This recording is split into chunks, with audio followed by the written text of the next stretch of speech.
It's called a remote autopsy. So you ask total novices to just chop up dead people all the time, huh? You're not going to be chopping up anything. You're going to be collecting trace evidence and extracting bodily fluids under my supervision. Wait.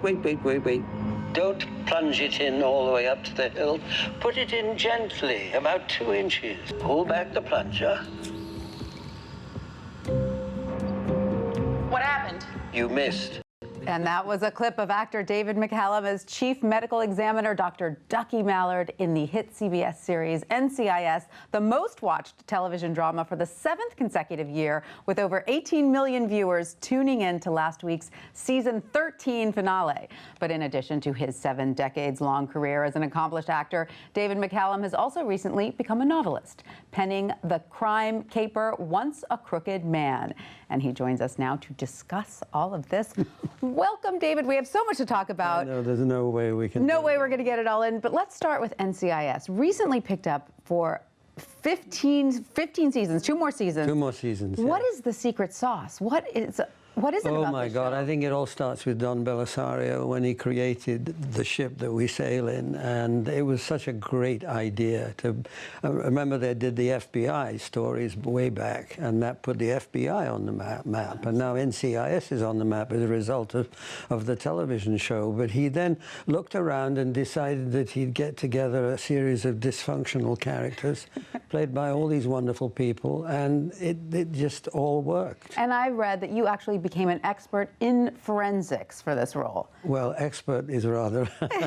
But you do go to medical examiner conventions, I have done full... I've been there with full autopsy and, right. and watched many autopsies through the glass, as they say. It's fascinating stuff. Yes. Now, you have had an amazing career, 7 decades long. You first came to international fame in The Man from U.N.C.L.E. What did you think of the recent remake? Oh, the recent remake was a wonderful Guy Ritchie movie. It had absolutely nothing to do with anything that Robert Vaughn and I did back in the 60s. And I'm sort of glad that it hasn't been a huge success, because I think it means there aren't going to be any more. Do you look back at your career and have 1 or 2 favorite roles that stand out for you? I have moments, yes, working on certain particular things, small parts. Right. I figured out the other day that I actually joined Equity 70 years ago. Amazing. This year, which is really quite a thought. They should give you a trophy for that. Or oh, no, I'll give myself one. Yeah, exactly. So let's get to your novel, Once a Crooked Man. Congratulations, it's receiving excellent reviews, by the way. What made you decide to write a novel? No, it wasn't deciding to write a novel. I left school when I was 15, so most of what I've learned in life has been autodidactic, as they say. And one of them was just writing a story. I look at, what is it, the New Yorker, and they have these wonderful short stories, and I thought, I wish I had that technique.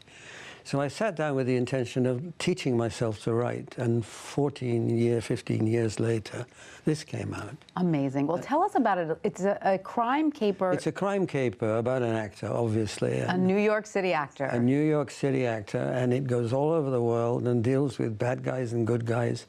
And in a way, the premise is that crime pays. Which I've discovered.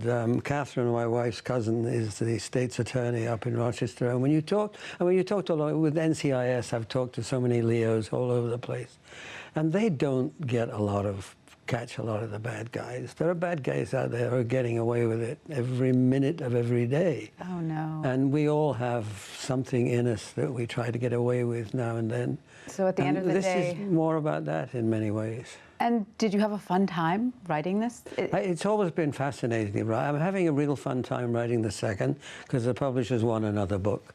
The first one took, as I say, many years. So is the second a sequel or a totally different novel? I wrote a synopsis of the sequel, and they rejected it. No, they said they want something completely new.